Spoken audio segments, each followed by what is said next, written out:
नमस्कार, मैं रजनी चौबे और आप देख रहे हैं न्यूज 18 का डिजिटल प्लेटफॉर्म। पहलगाम की बैसरन घाटी में निर्दोष हिंदू पर्यटकों की हत्या के बाद भारत और पाकिस्तान के बीच का संबंध काफी तनावपूर्ण हो गया है और पीओके में पाकिस्तान ने जवानों का जमावड़ा लगाना शुरू कर दिया है। बर्बर नरसंहार के बाद भारत के गुस्से को देखते हुए पाकिस्तान में खलबली मची हुई है। पाकिस्तानी मंत्री खुलेआम ये कहते हुए पाए जा रहे हैं कि भारत हमला कर सकता है। शहबाज शरीफ की सरकार अमेरिका और चीन जैसे देशों से हस्तक्षेप करने और तनाव को कम करने में मदद की अपील कर रहा है। दूसरी तरफ भारत ने अपनी तैयारियां तेज कर दी हैं। प्रधानमंत्री नरेंद्र मोदी ने सुरक्षा बलों को खुली छूट दे दी है।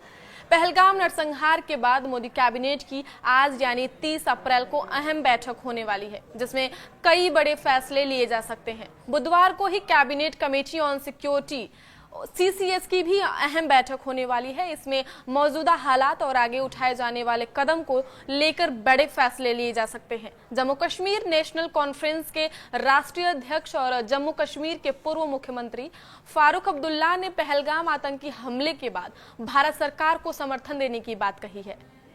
उन्होंने कहा कि अगर पाकिस्तान दुश्मनी चाहता है तो हम तैयार हैं। फारूक अब्दुल्ला ने कहा, हम लोगों ने प्रधानमंत्री नरेंद्र मोदी को पूरा समर्थन देने की बात कही है। इसके बाद हमारे साथ कोई सवाल नहीं होना चाहिए। पीएम मोदी जो करना चाहें वो करे। पड़ोसी मुल्क पाकिस्तान की तरफ से न्यूक्लियर हमले की धमकी देने के सवाल पर फारूक अब्दुल्ला ने कहा, हमारे पास भी न्यूक्लियर पावर है, उनसे पहले है। मुझे वाजपेयी की ये बात याद आती है, जब मैं पोखरण उनके साथ गया था तो उन्होंने कहा था कि हम कभी भी इसका इस्तेमाल नहीं करेंगे जब तक कोई और हम पर पहले हमला नहीं करेगा। हिंदुस्तान ने कभी भी पहले आक्रमण नहीं किया है, हमेशा वही से हुआ है और हमने उसका जवाब दिया है। आज भी हम इसका इस्तेमाल नहीं करेंगे, लेकिन अगर वे इसका इस्तेमाल करते हैं तो हमारे पास भी यह है। भगवान करे कि ऐसी बात न आए।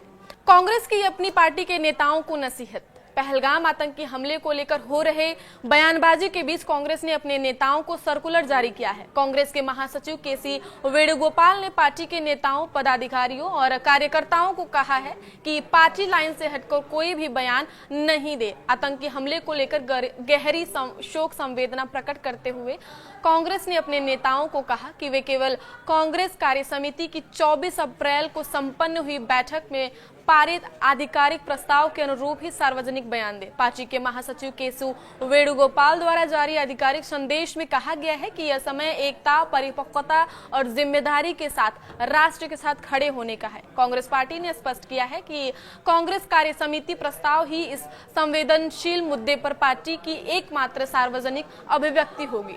पाकिस्तान की नापाक हरकतें थमने का नाम नहीं ले रही हैं। अंतर्राष्ट्रीय सीमा पर पाकिस्तान ने सीज फायर का उल्लंघन किया है। अखनूर सेक्टर के परगवाल इंटरनेशनल बॉर्डर पर मंगलवार रात पाकिस्तान की ओर से सीज फायर का उल्लंघन किया गया, जिसकी झलक उसकी इन कारगुजारियों में साफ देखी जा सकती है। भारत की मजबूत विदेश नीति और सीमावर्ती क्षेत्रों में सुरक्षा बलों की चौकसी से बौखलाया पाकिस्तान अब छुपकर वार करने की कोशिश कर रहा है।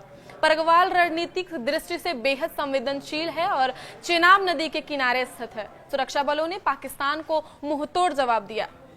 संयुक्त राष्ट्र महासचिव एंटोनियो गुटेरेस ने भारत के विदेश मंत्री एस जयशंकर और पाकिस्तान के प्रधानमंत्री मोहम्मद शहबाज शरीफ से फोन पर बातचीत की है। इस दौरान उन्होंने कश्मीर के पहलगाम में 22 अप्रैल को हुए आतंकवादी हमले के लिए न्याय और जवाबदेही सुनिश्चित करने की आवश्यकता पर जोर दिया। संयुक्त राष्ट्र महासचिव एंटोनियो गुटेरेस के प्रवक्ता स्टीफन दुजारिक ने यह जानकारी दी। इस हमले में 26 लोग मारे गए थे, जिनमें ज्यादातर पर्यटक थे। गुटेरेस ने इस आतंकवादी हमले की कड़ी निंदा करते हुए इसे कानूनी तरीकों से हल करने की वकालत की। दुजारिक ने बताया कि गुटेरेस ने भारत और पाकिस्तान के बीच बढ़ते तनाव पर गहरी चिंता जताई और कहा कि दोनों देशों के बीच टकराव से बचना जरूरी है, क्योंकि यह दोनों देशों और वैश्विक स्तर पर विनाशकारी परिणाम ला सकता है। पहलगाम हमले के बाद बयानबाजी का दौर लगातार जारी है। पिछले दिनों शाहिद अफरीदी का एक वीडियो वायरल हुआ था। अब इंडियन क्रिकेट के गब्बर शिखर धवन ने बूम शाहिद अफरीदी को करारा जवाब दिया है। शिखर ने कहा, और कितना गिरोगे, और इस शिखर धवन ने पाकिस्तानी शाहिद अफरीदी को औकात दिखा दी। जम्मू कश्मीर के पहलगाम में हुए आतंकी हमले के बाद भारत पाकिस्तान के बीच रिश्तों में और तल्खी आ चुकी है। पाकिस्तान के पूर्व कप्तान शाहिद अफरीदी को शिखर धवन ने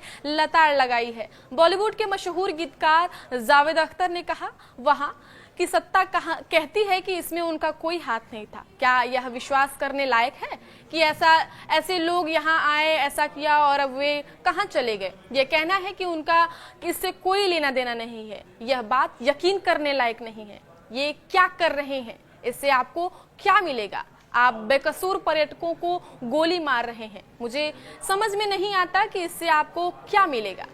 ऐसा होता है, हम कुछ दिन इस बारे में बात करते हैं और फिर भूल जाते हैं, लेकिन मुझे उम्मीद है कि इस बार सरकार कोई ठोस कदम उठाएगी कि पाकिस्तान की सत्ता को बताया जाए कि आसान नहीं होगा। तो क्या सच में भारत आने वाले 2 दिनों के अंदर पाकिस्तान पर बड़ा अटैक करने वाला है?